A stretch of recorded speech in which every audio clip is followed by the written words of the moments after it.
না, তাণ্ডবের মতো তাণ্ডব সৃষ্টি করেছে, আর ইনসাফের মতোই গতিতে। আমার কাছে বেশি আনন্দ ইনসাফ লাগার কারণ হচ্ছে তাসনিয়া পারিন, এই মানে খুব অসাধারণ লাগছে। আর তাণ্ডবে তো সাকিব খানের উপরে আর কোনো কিছু হয়ই না আসলে। আমি তো 4টা মুভি দেখেছি, আজকে উৎসব দেখতে আসছি। এই চারটা কোন মুভি দেখছেন?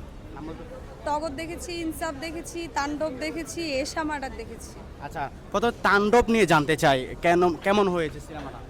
তাণ্ডব তো ভালো হবারই কথা, যেহেতু আমাদের সুপারস্টার সাকিব খান আছে, অবশ্যই ভালো হয়েছে, অসাধারণ হয়েছে। আর তাণ্ডব সিনেমার মধ্যে মানে জয়া হাসানকে কেমন লাগছে? আচ্ছা, তাণ্ডব সিনেমার সাকিব খান সুপারস্টার, উনি স্ক্রিনে দাঁড়ালেই সব কিছু ফেটে ফুটে যায়, কিন্তু জয়া হাসানের একটা আনকমন লুক ছিল, আনকমন একটা ক্যারেক্টার ছিল, খুবই সুন্দর ছিল, গুছানো ছিল, স্মার্ট ছিল। আচ্ছা, ইনসাফ নিয়ে জানতে চাই, ইনসাফ কতটুকু আপনাকে আর ইনসাফের কথা বললে আমি পার্সোনালি মানে ইনসাফ দেখে খুব বেশি আনন্দিত, খুব বেশি অ্যামাজিং এক্সাইটেড, কারণ আমার এবারের বেস্ট সিনেমা হচ্ছে ইনসাফ, যেটা অনেস্টলি বলতে হয়।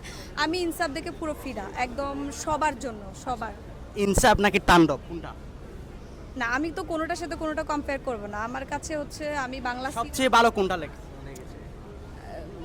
সবচেয়ে ভালো বিষয় না, আমার এক একটা এক এক ধরনের। তাণ্ডবের মতো করে অসাধারণ, ইনসাফের মতো করে। একটা রাখেন যে কোনো। আসলে আমাকে বেশি আনন্দিত করেছে ইনসাফ। ইনসাফ। শাকিব খানের তাণ্ডব হয় আনন্দিত করে নাই? না, যেমন তুফান বরবাদের মতো তাণ্ডবটা হয়নি, সেকেন্ড পার্টটা আসতে পারবে না। তার মানে এটা না যে তাণ্ডব ভালো না, সেটা বলতেছি না। মানে আমি কম্পেয়ার আসলে করতে চাচ্ছি।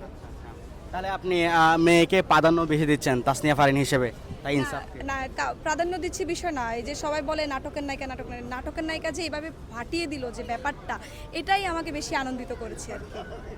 তাহলে সাবিলা তো না নাটক থেকে আসছে, তাই না? হ্যাঁ, উনি অনেক মিষ্টি সুইট কিউট। আমি ওনার সাথে একটা নাটকে একটা সিনে অংশগ্রহণ করছিলাম সাবিলা নূরের সাথে, যেহেতু আমি ছোট পর্দায় কাজ করি। উনি অনেক কিউট। আসলে তাসনিয়া পারিনের বিষয়টা একটু বেশি হাইট বেশি করা হয়েছে আর কি, ওই জন্য আমার কাছে বেশি ভালো লাগছে।